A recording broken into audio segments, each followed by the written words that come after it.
नमस्कार मंडळी, तुम्हा सर्वांचं आपल्या श्री दत्तछाया या यूट्यूब चॅनलवरती खूप खूप स्वागत आहे. मित्रांनो, समर्थ रामदास स्वामी विरचित श्रीमद दासबोध या महान ग्रंथाच्या प्रवासात तुमचे स्वागत आहे. पहिल्या समासात आपण मंगलाचरण पाहिले. आज आपण दशक 1 समास 2 गणेश स्तवन पाहणार आहोत. कोणत्याही कार्याची सुरुवात आपण गणपतीच्या पूजनाने करतो, पण समर्थांनी या समासात गणपतीचे जे वर्णन केले आहे ते केवळ एका मूर्तीचे नसून ते बुद्धीच्या देवतेचे आणि आत्मज्ञानाचे वर्णन आहे. हा व्हिडिओ शेवटपर्यंत पहा, कारण यात आपण प्रत्येक ओवीचा खोलवर अर्थ आपल्या बोलीभाषेत समजून घेणार आहोत. ओम नमोजी गणनायका, सर्वसिद्ध फळदायका, अज्ञान भ्रांती छेदका बोधरूपा. या ओवीचा शब्दशः अर्थ असा आहे की गणनायका म्हणजेच गणांचा प्रमुख, तुला माझा नमस्कार असो. तू सर्व कार्ये सिद्ध करणारा आणि फळ देणारा आहेस. तू आमच्यातील अज्ञान आणि भ्रम नष्ट करणारा बोधरूप म्हणजेच ज्ञानाचे रूप आहेस. यामध्ये समर्थ म्हणतात की गणपती ही केवळ एक मूर्ती नाही, तर ती बुद्धीची देवता आहे. आपल्या आयुष्यात आपण अनेकदा चुकीच्या गोष्टींना खरं मानतो, यालाच भ्रांती म्हणतात. गणपतीची उपासना केल्याने आपल्या बुद्धीला असा प्रकाश मिळतो की ज्यामुळे हे सर्व भ्रम कापले जातात. माझी ये अंतरी भरावे, सर्व काळ वास्तव्य करावे, मज वांसुनास वदवावे, कृपा कटाक्ष करुणे. यामध्ये समर्थ म्हणतात, हे देवा, तू माझ्या हृदयात येऊन राहा, नेहमीसाठी तिथेच मुक्काम कर. मी बोलण्यात शून्य आहे, पण तुझ्या कृपेने तू माझ्याकडून चांगले विचार वदवून घे. इथे मित्रांनो समर्थांची नम्रता दिसते. ते देवाला विनंती करत आहेत की हा जो दासबोध ग्रंथ मी लिहित नसून तो माझ्या आत बसून तो तुम्ही लिहून घे. आपणही कोणतंही काम करताना आपला अहंकार सोडून देवाला साथ मागितली पाहिजे. तुझी ये कृपेचेनी बळे, वितुळती भ्रांतीची पडळे, आणि विश्वभक्षक काळे दास्यत्व कीजे. म्हणजेच काय, तुझ्या कृपेच्या जोरावर माझ्या डोळ्यांसमोरची भ्रमाची पडद वितळून जातील. इतकंच काय, जो काळ म्हणजेच मृत्यू, जो काही मृत्यू आहे तो संपूर्ण विश्वाला खाऊन टाकतो, तो काळ सुद्धा तुझ्या भक्ताची सेवा करेल. समर्थ म्हणतात, बुद्धीचा प्रकाश मिळाला की माणसाला कशाचीही भीती वाटत नाही, अगदी मृत्यूची सुद्धा नाही. ज्ञानी माणसासमोर मृत्यूही नम्र होतो, हे समर्थ इथे अधोरेखित करत आहेत. एता कृपेची निज उडी, विघ्ने कापती बापुडी, होऊन जाती देश धडी, नाम मात्रे. जेव्हा तुझी कृपा होते तेव्हा संकटे घाबरून थरथर कापतात. तुझ्या केवळ नामस्मरणाने ती संकटे कायमची पळून जातात, म्हणजेच देश धडीला जातात. समर्थ म्हणतात, आयुष्यात संकट येणारच, पण ज्याची बुद्धी स्थिर आहे ना आणि ज्याच्यावर ईश्वरी कृपा आहे ना, त्याच्यासमोर ही संकट फार काळ टिकू शकत नाहीत. म्हणून नामे विघ्नहर, आम्हा अनाथांचे माहेर, आदी करुणी हरिहर, अमर वंदिती. म्हणूनच तुला विघ्नहर्ता म्हणतात. तू आमच्यासारख्या अनाथांचे माहेर आहेस. विष्णू म्हणजे हरी आणि शंकर म्हणजे हर, यांच्यासह सर्व देव तुला वंदन करतात. जसं मुलगी माहेरी गेल्यावर निर्भय होते, तसं गणपतीच्या चरणाशी आल्यावर भक्ताला सुरक्षित वाटते. मोठ्या देवांनी सुद्धा कार्यारंभी गणपतीला वंदन केलं आहे हे समर्थ या ओवीतून सांगत आहेत. त्यामुळे आपण सुद्धा कोणतंही कार्य करत असताना करण्याच्या अगोदर आपल्या गणपतीला तुम्ही नतमस्तक व्हा, त्यांना वंदन करा. मोठमोठ्या देवांनी सुद्धा त्यांना कार्यारंभी वंदन केलेले आहेत आणि त्यांच्या चरणाशी आल्यावर भक्ताला एकदम सुरक्षित वाटते. त्यामुळे त्यांचे चरण स्पर्श करा, त्यांना वंदन करा. वंदुनिया मंगळनिधी कार्य करिता सर्व सिद्धी, आघात अडथाळे उपाधी बाधू सकेना. म्हणजे काय, या ओवीचा अर्थ असा आहे, जो सर्व मंगलाचा साठा म्हणजे मंगळनिधी आहे, अशा गणपतीला वंदन करून काम सुरू केल्यास ते नक्कीच पूर्ण होते.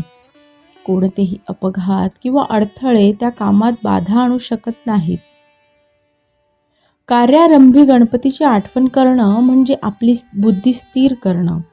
बुद्धी ठिकाणावर असेल तर अडथळ्यांवर मार्ग काढता येतो. त्यामुळे गणपतीला वंदन करूनच तुम्ही कोणतंही शुभ कार्य नक्कीच सुरू करा. जयाचे आठविता ध्यान, वाटे परमसमाधान, नेत्री रिघोनिया मन, पांगुळे सर्वांगी.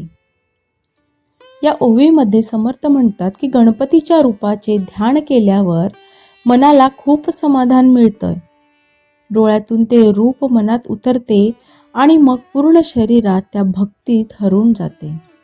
पूर्ण शरीर त्या भक्तीत हरवून जाते. पांगुळते म्हणजे हरवून जाते. भक्तीमध्ये इतकी ताकद आहे की जेव्हा आपण गणपतीच्या मोहक रूपाकडे पाहतो तेव्हा आपण आपले देहभान विसरून जातो. तो अनुभव आपल्याला शब्दात सांगता येत नाही. पण या सर्व गोष्टी कधी समजतात, कधी कळतात, जेव्हा आपण एकदम मनोभावे कोणत्याही देवाला असो, इथे त्यांनी गणपतीचं सांगितलं आहे, सर्वप्रथम कोणतंही काम करताना आपण गणपतीला वंदन करायचं आहे. मनोभावे वंदन करा. खरंच तुम्हाला जो अनुभव येईल तो तुम्हाला सांगता येणार नाही. तो स्वतः तुम्ही जगू शकाल, तो स्वतः तुम्ही आनंद अनुभवू शकाल. तो आपल्याला कोणालाही सांगता येणार नाही. सगुण रूपाची टेव, महालावण्य लाधव, नृत्य करिता सकळ देव तटस्थ होती. गणपतीचे सगुण रूप इतके सुंदर आहे की तो जेव्हा नृत्य करतो तेव्हा सर्व देव सुद्धा थक्क होऊन म्हणजे थक्क होऊन उभे राहून ते पाहत राहतात. गणपती हा केवळ ज्ञानी नाही तर तो कलेचा म्हणजेच नृत्याचा सुद्धा अधिपती आहे. त्याचे सौंदर्य पाहून साक्षात देवही मंत्रमुग्ध होतात, असं इथे समर्थांनी या ओवीमध्ये सांगितलं आहे. सर्व काळ मदोन्मत्त, सदा आनंदे डुलत्त, हरुषे निर्भर उदित, सुप्रसन्न वदनो. गणपती नेहमी आपल्या आनंदाच्या धुंदीत मदोन्मत्त असतो. तो नेहमी आनंदाने डौलत असतो आणि त्याचे मुख नेहमी प्रसन्न असते. समर्थ सांगतात की खरा भक्त किंवा ज्ञानी तोच जो प्रत्येक परिस्थितीत गणपतीसारखा सुप्रसन्न वदनू म्हणजेच आनंदी राहतो. तो खरा भक्त आणि तोच खरा ज्ञानी. भव्य रूप वितंड, भीममूर्ती महाप्रचंड, विस्तीर्ण मस्तकी उदंड, सिंधूर चर्चिला. गणपतीचे रूप भव्य आणि प्रचंड आहे. तो शक्तीचे प्रतीक आहे. त्याच्या मोठ्या मस्तकावर शेंदूर लावलेला आहे. मित्रांनो, गणपतीचे मस्तक मोठे आहे हे कशाचे प्रतीक आहे? हे मोठ्या आणि प्रगल्भ विचारांचे प्रतीक आहे. शेंदूर हा मांगल्याचा आणि ऊर्जेचा रंग आहे. त्यामुळे हे जे काही रूप आहे गणपतीचे भव्य आणि प्रचंड आहे ते शक्तीचे प्रतीक आहे असं समर्थ या ओवीमध्ये म्हणत आहेत. वळूया पुढच्या ओवीकडे. नाना सुगंध परिमळे, थबथबा गळती गंडस्थळे, तेथे आली षटपथ कुळे, झुंकार शब्दे. गणपतीच्या गंडस्थळावरून म्हणजेच कपाळाच्या बाजूचा भाग त्याला म्हणतात गंडस्थळ. येथे सुगंधी मध थबथबा गळत आहे. त्या मधुर सुगंधाकडे आकर्षित होऊन भुंग्याचे थवे म्हणजे षटपदकुळे तिथे झुंकार शब्द करत गोळा झालेले आहेत. इथे समर्थ गणपतीच्या चैतन्याचे वर्णन करत आहेत. जसा फुलांचा सुगंध भुंग्यांना ओढून घेतो तसा गणपतीच्या ज्ञानाचा सुगंध भक्तांना स्वतःकडे खेचतो.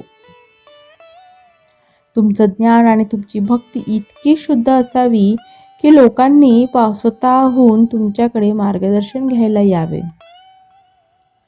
मुरडीवर शुंडा दंड सरळे शोभे अभिनव आवळे लंबित अधर तीक्षणे गळे क्षणाक्षणा मंदसत्वी. गणपतीची जी काही सोंड वळणदार पट सरळ आहे त्यावर लहान छोटे आवाळे म्हणजेच गाठी शोभून दिसतात. त्याचाच खालचा ओठ लोंबणारा आहे आणि गळा सुंदर आहे. गणपतीची सोंड हे सूक्ष्म बुद्धीचे प्रतीक आहे. ती वाकडी आणि सरळ दोन्ही असू शकते. म्हणजेच संकटात युक्तीने वागणं आणि सत्यासाठी सरळ राहणं हे गणपतीकडून शिकावं. समर्थांनी किती सूक्ष्मतेने मूर्तीचे वर्णन केले आहे हे इथे लक्षात येत आहे. 14 विद्यांचा गोसावी हरस्व लोचन ते हिलावी लवलवीत फडकावी फडे फडे कर्ण थापा. या ओवीचा अर्थ असा आहे मित्रांनो की गणपती हा 14 विद्यांचा स्वामी आहे. त्याचे डोळे लहान आहेत ते तो हलवतो आणि त्याचे कान जेव्हा हालचाल करतात तेव्हा फडे फडे असा आवाज होतो. समर्थ म्हणतात मोठे कान हे श्रवण भक्ती दर्शवतात. समर्थ सांगतात की जगातील सर्व विद्यांचा उगम बुद्धीमध्ये आहे. गणपतीचे लहान डोळे हे एकाग्रता म्हणजेच कॉन्सन्ट्रेशन दर्शवतात. ते लहान जरी असले पण त्यामध्ये एकाग्रता खूप आहे. जेवढी तुमची नजर सूक्ष्म असेल तेवढे तुम्ही लवकर ज्ञानी व्हाल असा या ओवीमध्ये त्यांनी सांगितलं आहे. रत्नखचित मुकुटी झळाळ नाना सुरंग फांकती कीळ कुंडले तळपती नीळ वरी जडिले झमकती.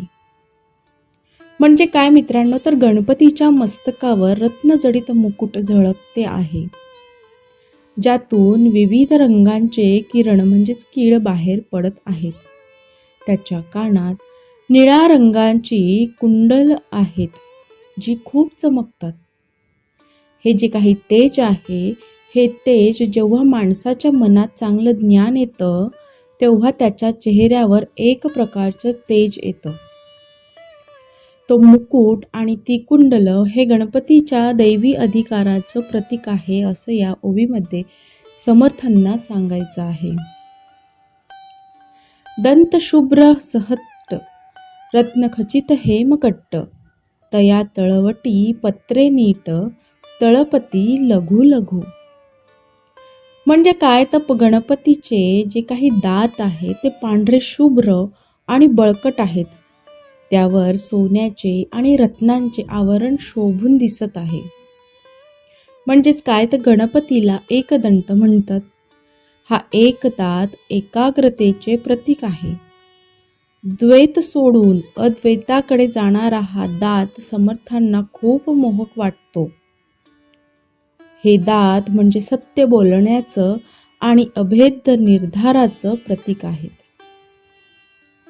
लवथवीत मलपे दोत वेष्टित कष्ट नागबंद शूद्र घंटिका मंद मंद वाजती झणत्कारे. गणपतीचे मोठे पोट हलत आहे. त्या पोटाला नागाचा कमरपट्टा म्हणजेच नागबंद बांधलेला आहे. त्याच्या दागिन्यांमधील लहान घुंगरू मंद स्वरात झणकार करत वाजत आहेत. लंबोदर म्हणजे ज्याचं पोट मोठं आहे. याचा आध्यात्मिक अर्थ असा की जगातलं सर्व ज्ञान आणि सर्व अनुभव जो स्वतःमध्ये सामावून घेतो तो गणेश. नागाचा पट्टा म्हणजे कुंडलिनी शक्तीवर असलेलं नियंत्रण होय. मित्रांनो, हे जे काही सर्व गणपतीचं वर्णन समर्थ करत आहेत या ओव्यांमध्ये, हे नीट कान देऊन तुम्ही ऐका आणि समजून घ्या की त्यांना गणेशाबद्दल काय वाटत आहेत. गणेश हे त्यांना का मोहक वाटत आहेत. त्यांनी प्रत्येक अवयवाचं सुद्धा यामध्ये विस्तारित सांगितलं आहे की कान कशा आहेत, डोळे कशा आहेत किंवा त्यांचे जे काही दात आहेत त्यावरती त्यांनी सांगितलं आहे. तर हे सर्व तुम्ही सविस्तरपणे जाणून घेण्याचा प्रयत्न करा आणि या सर्व गोष्टींना अध्यात्मामध्ये सुद्धा किती महत्त्व आहे. लंबोदराचं जे काही मोठं पोट आहे, जे काही दात आहेत किंवा त्यांच्या दागिन्यांमधील जे काही लहान घुंगरू मंद स्वरात झणकार करत आहेत, त्यांचा जो काही त्या पोटाला नागाचा कमरपट्टा बांधलेला आहे, या सर्व गोष्टींबद्दल समर्थांना आपल्याला काय सांगायचं आहे, त्यांचा जो काही अनुभव आहे तो ते मांडत आहे या ओवींमार्फत. पुढील ओवी घेऊया. चतुर्भुज लंबोदर कासे कसिला पितांबर, फडके दोदींचा फणीवर धुधुकार टाके. शब्दशः अर्थ या ओवीचा असा आहे की गणपती चतुर्भुज म्हणजेच 4 हात असलेला आणि लंबोदर आहे. त्याने कमरेला पिवळा पितांबर नेसला आहे. पोटावर असलेला नाग म्हणजेच फणीवर फुत्कार सोडून फणा काढत आहे. 4 हात हे मानवी जीवनातील 4 पुरुषार्थ धर्म, अर्थ, काम आणि मोक्ष दर्शवतात. गणपतीचं रूप हे केवळ शांत नाही तर ते शक्तिशाली आणि जागृत सुद्धा आहे, हे नागाच्या फुत्कारावरून समजतं आहे. डोलवे मस्तक जिव्हाळी लाळी, घालून बैसला वेटाळी, उभारोनी नाभी कमळी, टकमका पाहे. पोटावरचा भाग त्याचे मस्तक हलवत आहे आणि आपली जीभ बाहेर काढत आहे. तो नाग वेटाळे घालून बसला आहे आणि नाभीपाशी स्थिर होऊन टक लावून पाहत आहे. याचाच अर्थ काय तर समर्थ म्हणतात, हे वर्ण योगाभ्यासाशी संबंधित आहे. आपल्या शरीरातील जी नाभी आहे, नाभी हे ऊर्जेचं केंद्र आहे. समर्थांना इथे गणपतीच्या पोटावरील नागाच्या हालचालीतून योगामधील प्राणशक्तीची जी काही जागृती आहे ती सुचवायची आहे. नाना याती कुसुममाळा, व्याळपर्यंत रुळती गळा, रत्नजडित हृदय कमळा, वरी पदक शोभे. म्हणजे काय तर गणपतीच्या गळ्यात अनेक प्रकारच्या फुलांच्या माळा, कुसुमक माळा आहेत, ज्या पोटावरील नागापर्यंत पोहोचत आहेत. त्याच्या हृदयावर रत्नजडित पदक शोभून दिसत आहे. म्हणजे काय मित्रांनो, फुले म्हणजे भक्ती. भक्तांनी वाहिलेली भक्ती गणपती आपल्या हृदयाशी धरतो. ज्ञान आणि भक्ती जेव्हा एकत्र येतात तेव्हा ते पदकासारखे चमकतात. शोभे फरश आणि कमळ, अंकुश तीक्ष्ण तेजाळ, येके करी मोदक गोळ, तयावरी अति प्रीती. गणपतीच्या हातात परशु, कमळ, तीक्ष्ण अंकुश आणि एका हातात मोदक आहे. हा मोदक गणपतीला अत्यंत प्रिय आहे. परशु म्हणजे काय तर इथे समर्थांनी परशु म्हणून काय सांगितलं आहे की वाईट विचारांचा नाश करण्यासाठी. गणपतीच्या हातात काय आहे? परशु कमळ म्हणजेच वाईट विचारांचा नाश करण्यासाठी. कमळ म्हणजे जगातील चिखलात राहूनही अलिप्त राहण्यासाठी. अंकुश म्हणजेच काय तर भरकटलेल्या मनावर नियंत्रण मिळवण्यासाठी.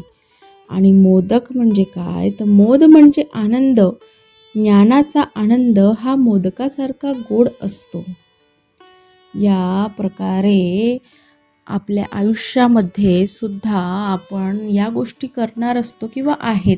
जशा गणपतीच्या हातात परशू म्हणजे वाईट विचारांचा नाश करण्यासाठी त्यांनी तो हातात परशू धरला आहे. मित्रांनो बघा, ओवी 10 ते 20 मध्ये समर्थ रामदास स्वामींनी गणपतीच्या सगुण रूपाचे अतिशय सूक्ष्म आणि जिवंत वर्णन केले आहे. या 10 ओव्यांचा थोडक्यात मी तुम्हाला आढावा सांगते. समर्थांना या ओव्यांमधून प्रामुख्याने 3 गोष्टी सांगायच्या आहेत. सर्वात प्रथम गोष्ट म्हणजे गणेशाचे भव्य आणि तेजस्वी रूप, म्हणजेच काय, शक्ती आणि तेज. समर्थ या ओव्यांमध्ये म्हणतात की गणपतीचे रूप हे केवळ पाहण्यासारखं नाही तर ते अनुभवण्यासारखं आहे. त्याचे शरीर प्रचंड म्हणजे भीममूर्ती आहे. मस्तक विशाल आहे आणि त्यावरचा शेंदूर मांगल्याचे प्रतीक आहे. त्याच्या मस्तकावरील रत्नजडित मुकुट आणि कानातील निळी कुंडले यातून एक प्रकारचे दैवी तेज फाकते. हे वर्णन वाचताना आपल्या डोळ्यांसमोर एक अत्यंत सामर्थ्यवान बुद्धीची देवता उभी राहते. दुसरी गोष्ट म्हणजे सूक्ष्म बुद्धी आणि ज्ञानाचे सामित्व. ओवी क्रमांक 13 मध्ये समर्थ त्याला 14 विद्यांचा गोसावी म्हणतात. गणपतीचे लहान डोळे हे एकाग्रतेचे आणि मोठे कान हे उत्तम श्रवणशक्तीचे प्रतीक आहेत असं त्यांना सांगायचं आहे. कानांच्या हालचाली, फडे फडे असा आवाज समर्थांना इतका जिवंत वाटतो की जणू त्या आवाजाने मनातील अज्ञानाचा कचरा उडून जात आहे असं समर्थ म्हणतात. तिसरी गोष्ट म्हणजे योगशक्ती आणि आनंदाचा संदेश. या ओव्यांमध्ये समर्थांना असं वाटते किंवा समर्थ असं सांगतात की पोटावरील नागाचे वर्णन करताना समर्थांनी योगातील प्राणशक्ती किंवा कुंडलिनी जागृतीकडे संकेत केला आहे. गणपतीच्या हातात असणारी शस्त्रे आणि मोदक हे मानवी जीवनाचे व्यवस्थापन शिकवतात. अंकुश म्हणजे भरकटलेल्या मनावर ताबा मिळवण्यासाठी, परशू म्हणजे मोहाचे पाश कापण्यासाठी आणि मोदक म्हणजे ज्ञानाचा गोडवा चाखण्यासाठी. मित्रांनो, थोडक्यात सांगायचे तर या ओव्यांमधून समर्थांना हेच सांगायचे आहे की गणपती हा केवळ शेंदूर फासलेली मूर्ती नसून तो शक्ती, युक्ती आणि बुद्धीचा एक जिवंत संगम आहे. ज्याची बुद्धी अशी जागृत आणि स्थिर असते त्यालाच जीवनात मोदक म्हणजेच परमानंद प्राप्त होतो.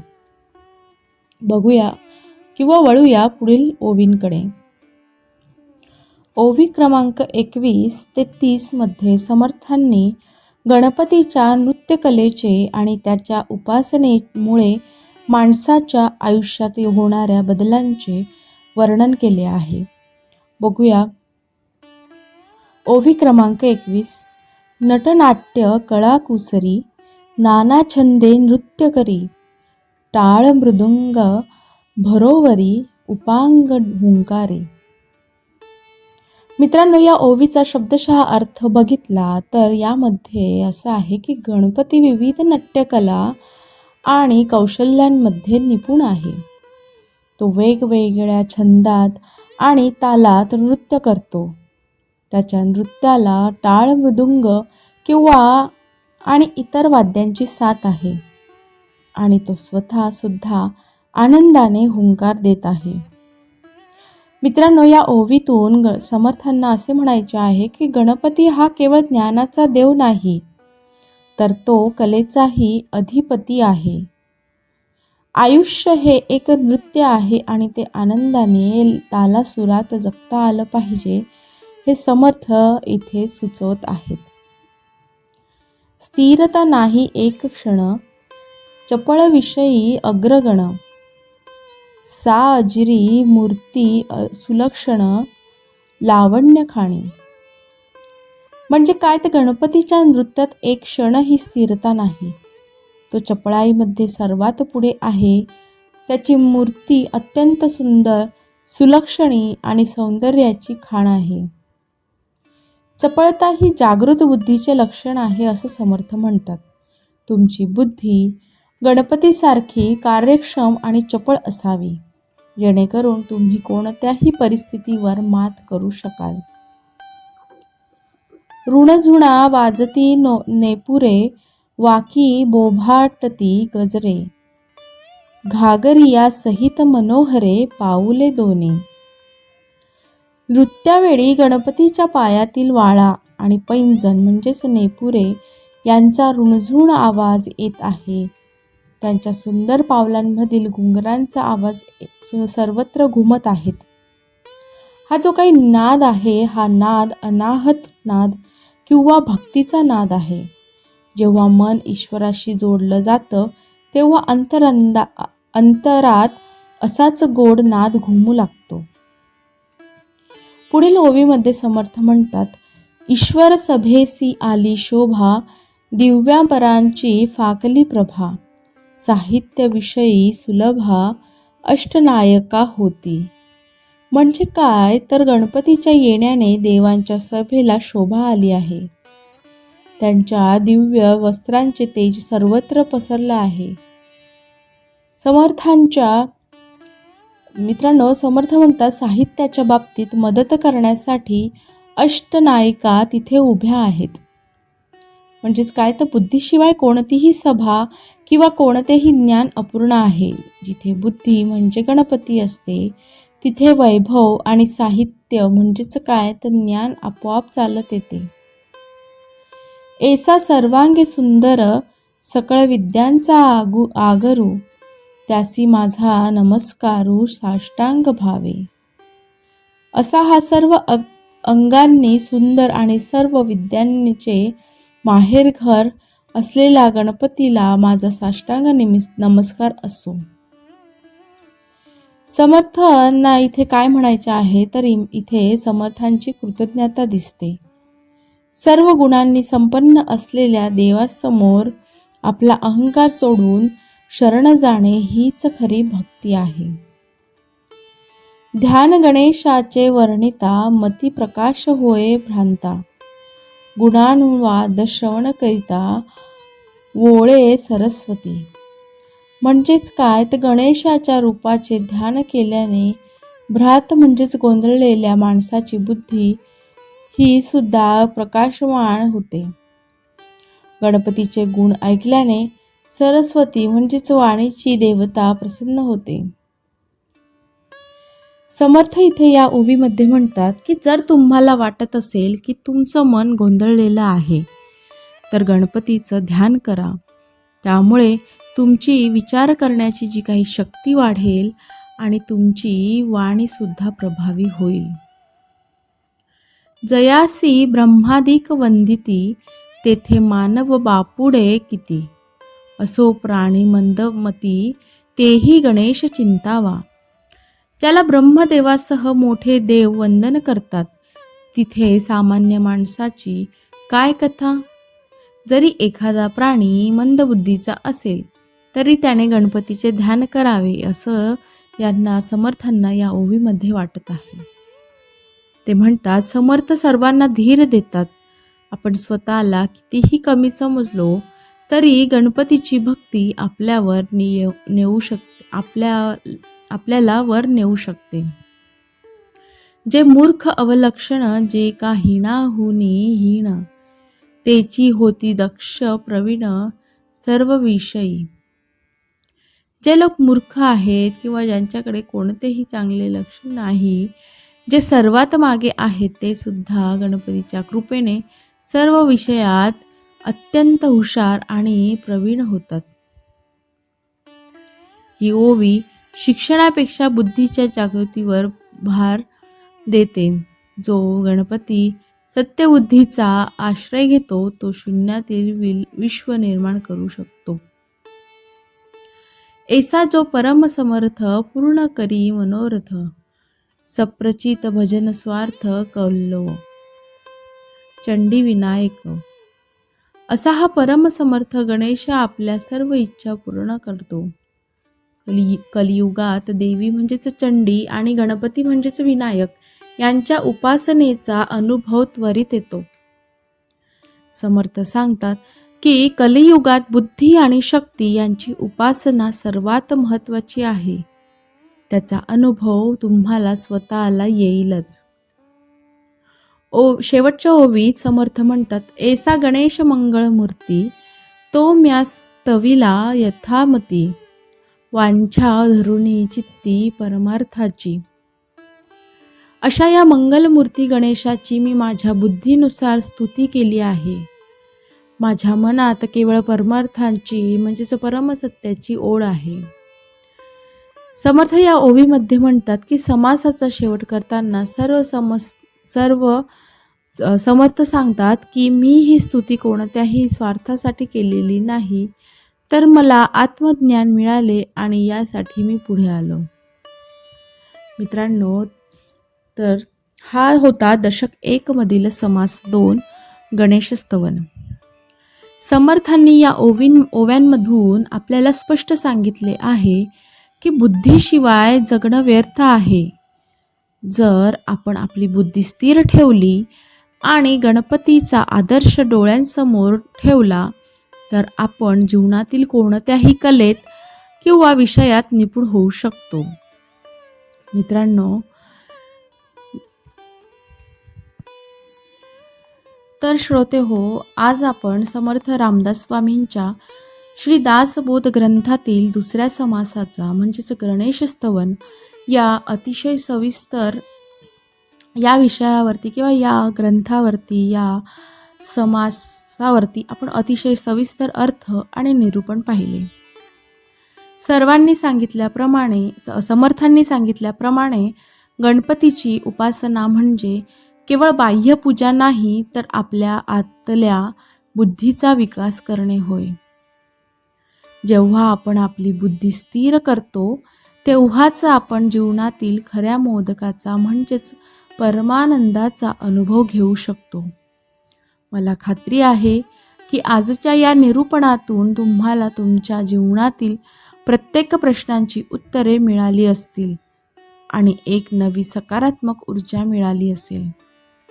जर तुम्हाला हा प्रयत्न आवडला असेल तर या व्हिडिओला लाईक नक्की करा आणि तुमच्या नातेवाईकांना, मित्रमैत्रिणींना हा व्हिडिओ शेअर करा, जेणेकरून समर्थांचे हे अनमोल विचार घराघरात पोहोचतील.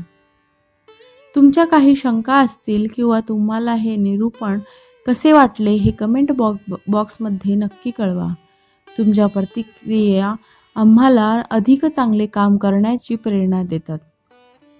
असेच सखोल आध्यात्मिक आणि मार्गदर्शक व्हिडिओ पाहण्यासाठी आमच्या श्री दत्त छाया चॅनलला आजच सबस्क्राईब करा आणि बेल आयकॉन दाबायला विसरू नका.